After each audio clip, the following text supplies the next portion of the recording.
जरा देर ठहरो राम, तमन्ना यही है, अभी तुमको जी भर के देखा नहीं है, अभी तुमको जी भर के देखा नहीं।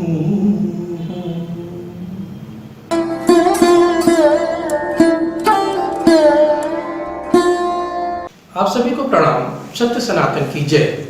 ईश्वर की असीम अनुकंपा से, गुरु महाराज के असीम अनुकंपा से हम सभी लोगों को भगवत चर्चा करने का परम सौभाग्य प्राप्त हो रहा है। गुरु वंदना कर लेते हैं। गुरु ब्रह्मा गुरु विष्णु गुरुर्देव महेश्वर, गुरु साक्षात् पार ब्रह्म,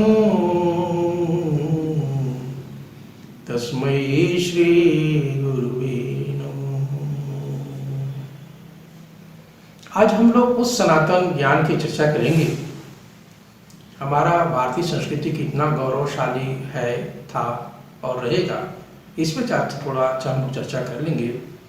आप देखिए, जो आक्रांता हमारे देश पे आक्रमण किए, उनका सिर्फ और सिर्फ एक ही लालच था।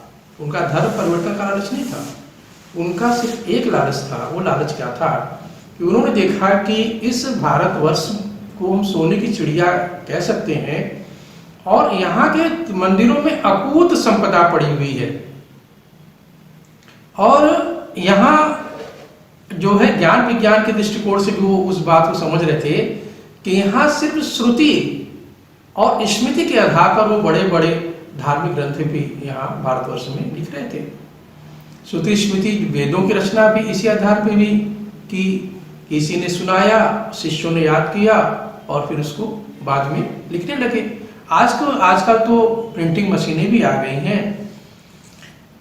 हमारा सनातन धर्म ऐसा था, ऐसा है कि समभाव सद्भावना से ऐसा भरपूर है कि हमारे देश पर कितने ही आक्रांता आए, किंतु वो हमारी संस्कृति को नष्ट नहीं कर पाए। अब वो आप देखें कितना दुर्भाग्य है आज का, कि जो काम आक्रांता नहीं कर पाए, वही काम हम सभी ने आधुनिक बनने के चक्कर में अपनी सनातन संस्कृति को का जो लेवल था, उस लेवल से हम लोग नीचे गिरते चले जा रहे हैं। इसके दुष्परिणाम हम सभी देख भी रहे हैं, ऐसा नहीं कि नहीं देख रहे हैं, देख भी रहे हैं। हम संयुक्त परिवार से एकल परिवार में आ गए, और एकल परिवार से भी क्या है कि एक एकल परिवार में 4 सदस्य गण हैं, तो 4 चूल्हे भी अलग अलग अब जलने लगे हैं। आप अंदाजा लगाइए, विगत 30 वर्ष पहले की और आज क्या है। हर लगभग घरों में आप देखेंगे कि दाएं मिलेगी, झाड़ू पोछा बर्तन करने वाली बहनें मिलेंगी, और खाना बनाने वाली मिलेंगी, और इसके बाद भी उस घर में शांति नहीं है। यदि आप अंदाजा लगाइए कि धोबी को लेकर के ये सारी व्यवस्थाओं को, घर को और मैनेज करें, सदस्य भी कितने उस घर में है, मुश्किल से 2 या 3 या 4 है।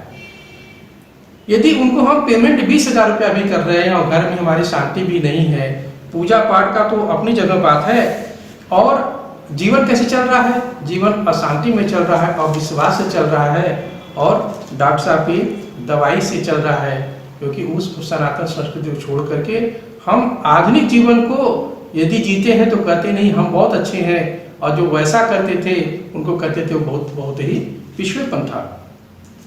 अब हम उस विगत 30 वर्ष यदि हम पीछे जा रहे हैं, तो हम देखेंगे कि उस समय मेहमानों का भी स्वागत बड़ा जोरदार तरीके से होता था, सम्मानपूर्वक होता था, सेवा भाव की दृष्टि से होता था। सभी एक दूसरे का सहयोग निस्वार्थ भाव से करते थे। संयुक्त रूप से, यानी परिवार जो संयुक्त परिवार था, वो संयुक्त परिवार में पौष्टिक भोजन बनता था। और ज़्यादा महिलाएं नहीं थी, जो जितनी महिला रहती थी 1 2 3 4 जो भी रहती थी सब मिलजुल करके वो, ना ही गैस का चूल्हा था, ऐसा कोई आज के ज़माने की सुविधा नहीं थी। आप सभी जानते हैं, आप सभी बुद्धिमान वर्ग से आते हैं, और मैं सिर्फ आपको रिमाइंड करा रहा हूँ कि ऐसा ऐसा हो रहा था। हम सभी और ना ही घर में दाई होती थी, ना ही स्वीपर होता था, ना ही पोछा लगाने वाले होते थे, ना ही धोबी भी कभी कभी ये आके अपना जो है जो बड़े भारी कपड़े होते उसको हम लोग देते थे। और डॉक्टर साहब की दवा तो नाम मात्र की चलती थी, यदि कोई गंभीर रोग हो गया तो हो गया, और नहीं तो 80 साल की अवस्था में भी हमने खुद देखा है कि गन्ने के वो गन्ना चूसते भी देखा है और दांत से उसको छीलते भी देखा है। और यदि हमारी किसी को बात बुरी लगे तो मैं हृदय तल से क्षमा मांगता हूँ, ऐसा कोई आपका दिल दुखाने का मतलब नहीं है। हम जो सनातन संस्कृति की बार बार चर्चा कर रहे हैं, यदि आप वेद पुराण रामायण रामचरितमानस वगैरह नहीं पढ़ने का समय है, नहीं पढ़ सकते, नहीं ज्ञान है, तो प्लीज़ कृपया करके ये जो सारे वीडियोस बन रहे हैं इनको आप शेयर भी करें, लाइक भी करें, सब्सक्राइब भी कराएं। और इस राम भक्ति का जो एक प्रवाह चल रहा है इस समय, उसमें आप भी शामिल हो, क्योंकि पुण्य करने के तरीके कई होते हैं, सिर्फ एक ही तरीका नहीं है, तरीके कई हैं। एक तरीका ये भी है कि आप इस धारा में सम्मिलित होकर के बात को आगे लेकर के जाएं।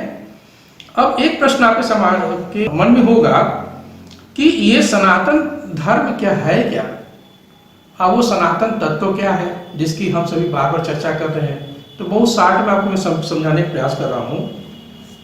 सनातन शब्द का अर्थ होता है जिसका न आदि है न अंत है, यानी कि जब हम भगवान की बात करते हैं तो भगवान सबसे पहले जो वो हमारे शरीर में रमण कर रहे हैं उसका ज्ञान उन्होंने सूर्य भगवान को दिया, और उसी से हमारे वो ज्ञान हमारी पृथ्वी पर आता है। अब साइंस के अनुसार देखें तो there was a big bang theory. Big bang theory के अकॉर्डिंग यदि हम देखें तो उसमें हमने देखा कि सूर्य में स्प्लिटिंग हुई, यानी विस्फोट हुआ और सूर्य के टुकड़े बने। उस एक टुकड़े से हमारी पृथ्वी बनी और भी कई ग्रह सूर्य से बने जो अभी हम लोग जान रहे हैं इस समय में, और उसी से हमारी पृथ्वी का विकास होता है और भी प्लेनेट बने। एक महाशब्द, अभी नासा ने भी इस बात को रिकॉग्नाइज किया, एक महाशब्द जिसे हम प्रीमॉर्डियल वाइब्रेशंस कहते हैं। ये साइंस का बड़ा अचूक एक सिद्धांत है कि इस संसार में जो कोई भी द्रव्य चीज आप देख रहे हैं वो सब में वाइब्रेशन है। आप खड़े हैं तो भी आपकी वाइब्रेशन कर रहे हैं, आप चल रहे हैं तो वाइब्रेशन कर रहे हैं। मतलब कि एक तो मूवमेंट है, गति जो देखते हैं, और एक अपने स्थान के ऊपर नीचे होना भी, ये भी है। तो सभी चीजें जो है वो प्रीमॉर्डियल वाइब्रेशंस है।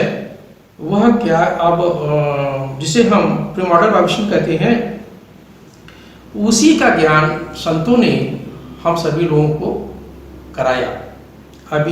अब इसके आगे एक छोटा सा भजन आपको सुनाते हैं, आगे की बात अगले एपिसोड में सुनाऊंगा। जरा देर ठहरो राम, तमन्ना यही है, अभी तुमको जी भर के देखा नहीं है, अभी तुमको जी भर के देखा नहीं।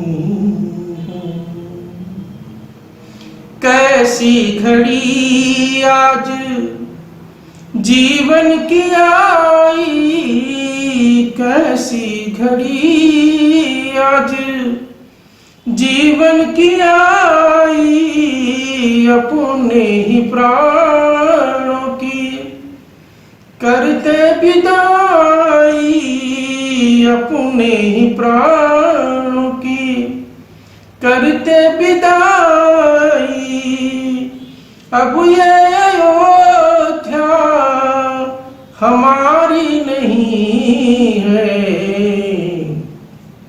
अभी तुमको जी भर के देखा नहीं, जरा देर ठहरो राम, तमन्ना यही है, अभी तुमको जी भर के देखा नहीं है। जय श्री राम।